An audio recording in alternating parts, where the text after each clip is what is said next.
Hello, welcome back to FM Live. My name is Mike Usry, and in today's episode, we're going to be talking about Eli Hello. and about Eli's Miata behind us. So before we get started, I do want to mention that, of course, this is being filmed live. We will be asking lots of questions about Eli and his Miata.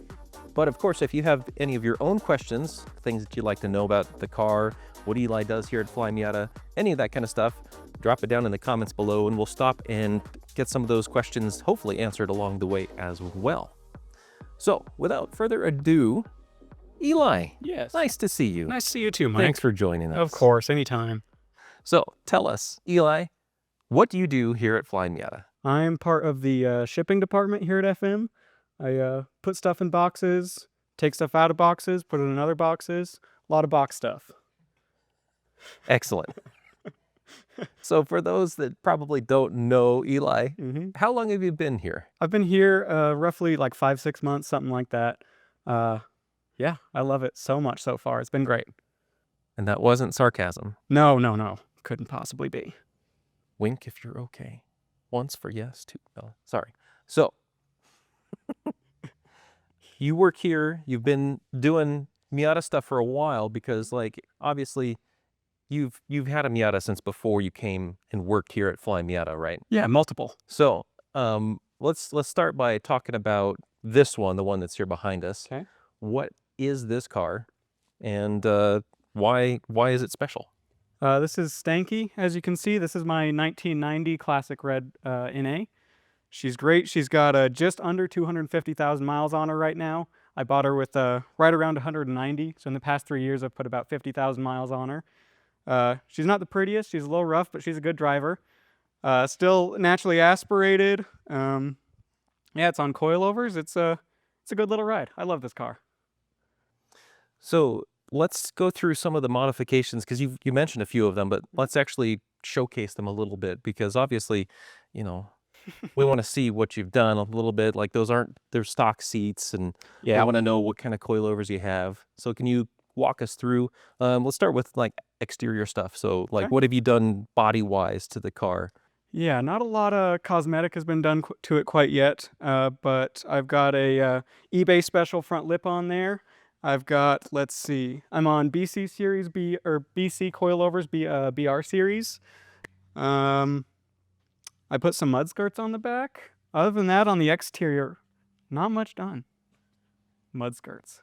I haven't heard it Mud put that way before. flaps? Hard plastic, so they don't flap. I think Mazda calls them mud flaps. Mud flaps? That's what they are, is the factory ones, right? Yeah, Yeah. they're just the factory ones. Those are actually pretty rare. Really? Yeah. Score. Got them off of my parts car. There you go. Yeah. 92 Mariner Blue. So being that, just to sidetrack for a second here, you already mentioned your parts car. How many Miatas have you had so far? I've had 4 in total so far. My first car was a 1992 Black Edition. That thing was really beat up. Then I sold that and got a Mustang. And then I also had a 2002 SE that was in crystal blue with a tan interior. And then I bought this guy, and then I've got that Mariner Blue parts car as well. There you go. Yeah. So you've obviously been bitten by the Miata bug for a while. Absolutely. Yep.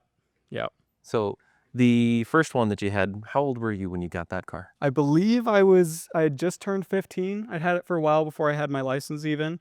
I bought it from my brother's best friend for $1,300. Ran and drove great. Had a big exhaust leak underneath it, so I, got a little lightheaded driving it around every once in a while. But it was a great car. It's what bit me with the Miata bug. I just started researching them before I bought that car and just absolutely fell in love with them. That's fair. That's fair. That's kind of a pretty common story, really. I mean, I've got a pretty similar background with Miatas myself. Don't know that you like it, and then you get one, you're like, wow, these are pretty great. And then you kind of, somehow you wind up at a place where there's just Miatas everywhere. Yeah. It's an odd circumstance. I think most of us are very similar to that. Yeah.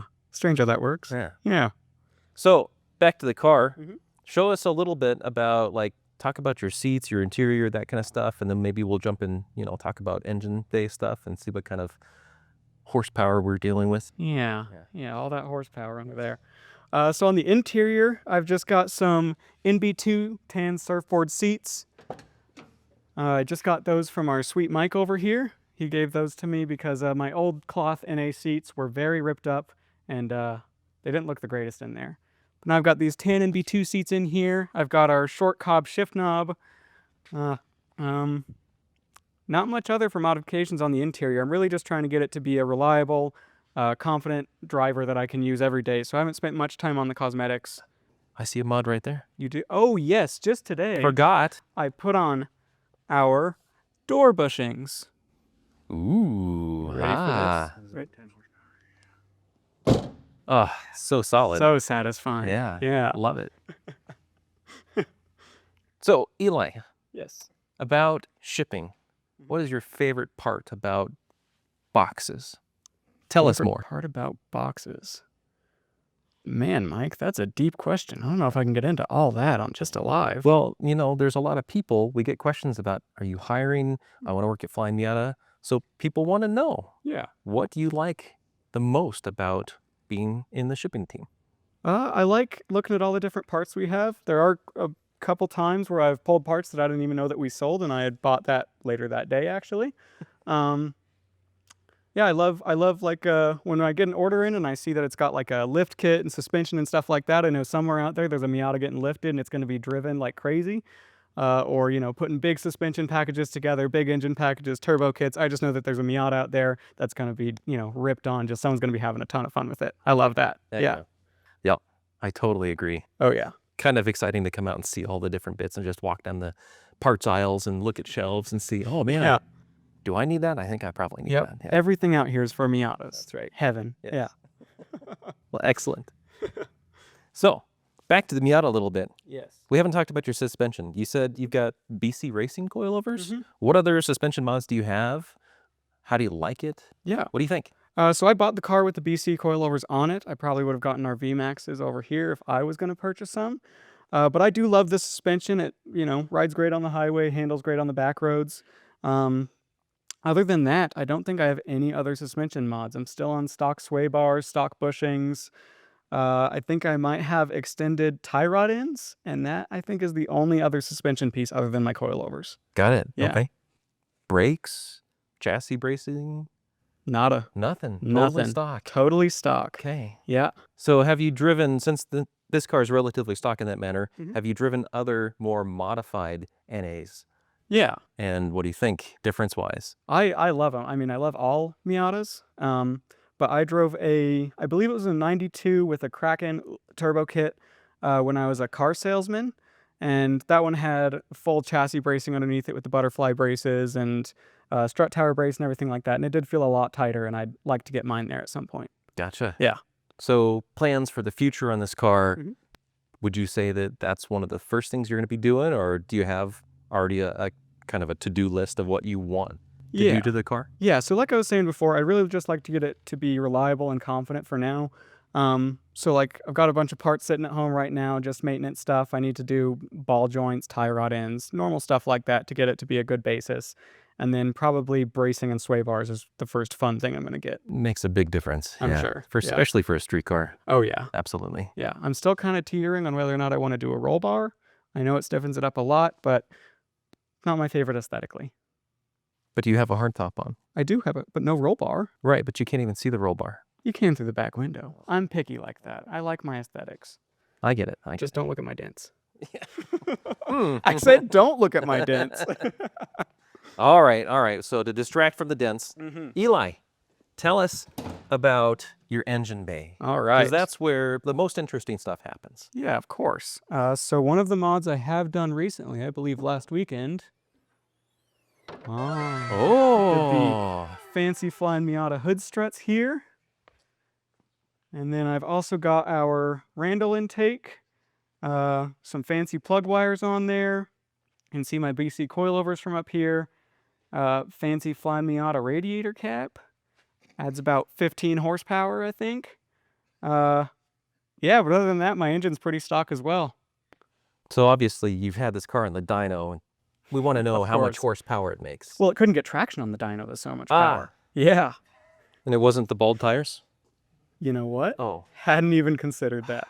Dang it. Wheel spin is wheel spin at the end of the day after all. So Yeah, as exactly. long as it looks cool and sounds good. Yeah. Okay, well, we'll just assume, probably 300-ish. Yeah, Probably right safe. around there. That's where the dyno wheels start to spin. Yeah.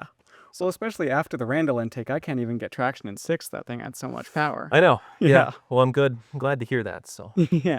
Unruly. obviously there's some room for some improvements here. Actually, did you talk about this exhaust? Oh, that's right. I was trying to avoid it. I have a full eBay spec exhaust. Oh, okay. It Well, is extremely loud. Anytime I leave here during the day, everyone at FM knows when Eli leaves. I'd like to change that here soon. It is really fun to drive around this loud, but I think I have some hearing loss in my future. there is an inside joke here at the office that we know exactly when it's 3:30 because that's when our shipping team leaves for the day. And it's because we can hear Stanky fire up in the parking Yeah. lot.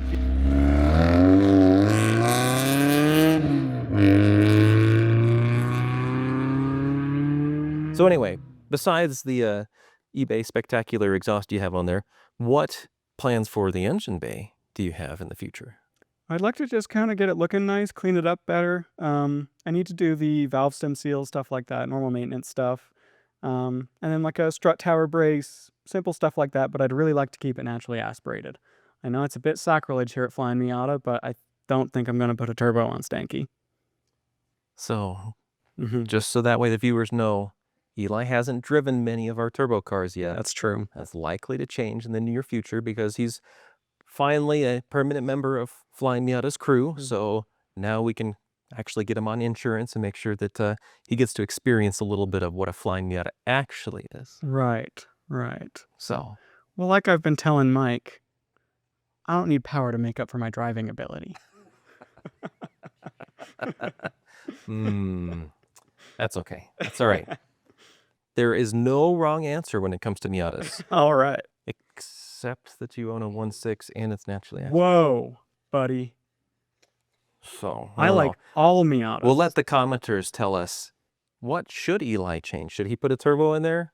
Let us know. Let Eli know. We'll be sure to tell him when these comments come through.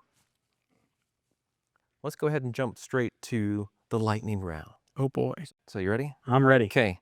So what is your earliest Miata memory and why is it memorable? Ooh, earliest Miata memory, probably from when I was test driving that first Black Edition NA that I had.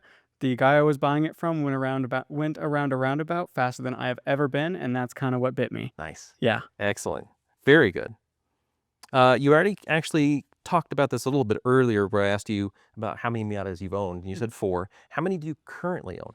Currently, I own 2. I own Stanky and my Mariner Blue parts car. Okay. Yep. Easy enough. All right. Now on to the nitty gritty. What's your favorite Flyin Miata?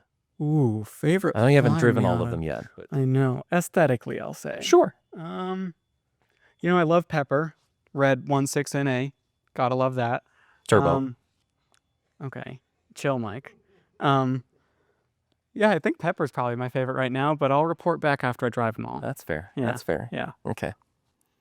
What is your favorite generation of Miata? I love NB2s. Well, I was not expecting that answer. NB2s, I think, are one of the most beautiful cars of all time. I love them, especially the Mazda Speeds. Shout out Logan. Oh, man. Logan's They so are excited just right now. Beautiful. They are incredible cars. That's fair. Yeah. I had one. I did really think it was going to be my end game car for a long time. Wow. So I get it. You joined the dark side. Join the Navy. There you go. Yeah, there we go. Now, what is your least favorite generation of Miata? See, that's hard because I would say No excuses. Miatas in general take my top 4 favorite cars of all time slots, okay? So we're picking from the best. NC is at the bottom, unfortunately. Oh, man. Unfortunately. I love the way NAs drive. I love the way NBs look. NDs are also great looking. That's where I'll stop. Ouch. Harsh. Okay, well, to maybe keep you from getting flamed too badly in the comments, let's move on to the next one. What would you like to see in the next generation of Miata, whether that's the NE or whatever Mazda's planning to call it? Right. I really just hope they keep it lightweight. I think that's the main thing about Miatas that I love so much is the lightweight. factor of them.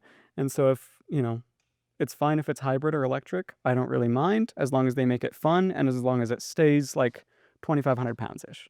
I think that Mazda would do a good job with whatever they do as long as it's lightweight. Agreed. Yeah. It's kind of been the classic formula, so. Right. Why change it up? Yeah. Besides Miatas, what is in your current fleet of cars at home? Right now, for me, it's just this. My girlfriend's got a 2002 Ford Ranger, but I daily drive this and have been for the past 3 years. There you go. Yeah. Excellent. All right. And then speaking of top 10 or whatever, favorite cars, what is your favorite non-Miata if price was no object? Favorite one? That's tough. But price is no object. Like a Ferrari F50. Really love F50s. Okay. Yeah. Sure. Okay. Yeah. They Fun. sound good. They sound really good. Sound really good. Engine mounted to the chassis. Shakes your feelings out. According to Jeremy Clarkson. Probably true. Probably. Excellent. Yeah. Okay. And then last of the lightning round, when did you realize that Miata is always the answer? Oh, as soon as I drove one for the first time. Really? I was just bit. Yeah. And I think that they are, you can get them for so reasonably cheap for the experience that it offers you that you just kind of have to get one. Kind of have to own one. Yeah, there's no excuse. Yeah. Yeah. I can see that tease. It's how I wound up with my first car. So my first Miata. Oh, really? Maybe Fun. we'll talk about that in a future episode. That'll be fun. All right. Well, thank you. I appreciate you joining me here. That was the last of the lightning round questions. Before we tag out for the day, let's stop and see if we have any questions that were asked from our commenters. I don't know. Does Ethan count as a commenter? He does comment a lot. So will you be putting a 1.6 engine in your NB when you ever get an NB? Right. I will not be, because I think the ethos and kind of driving experience of NAs fits better with naturally aspirated cars, and I think that NBs are better as turbo cars, and so I'd probably have a pretty built turbo NB if I were to. Mazda speed.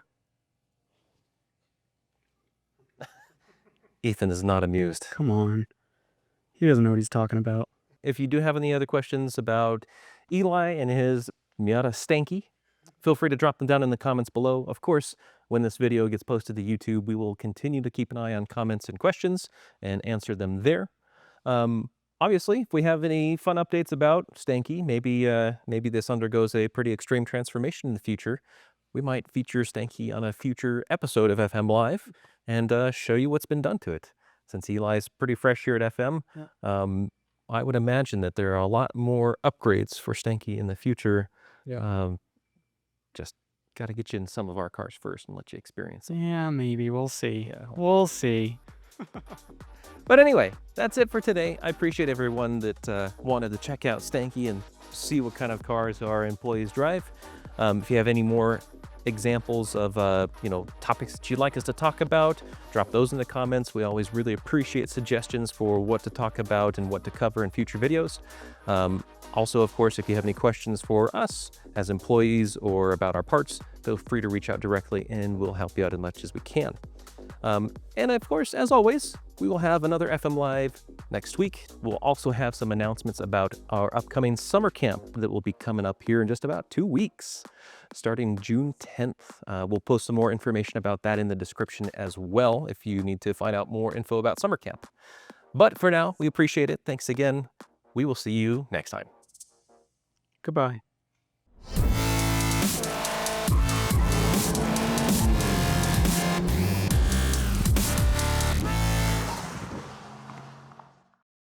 Good job, Eli. Thanks, Mike. Woohoo!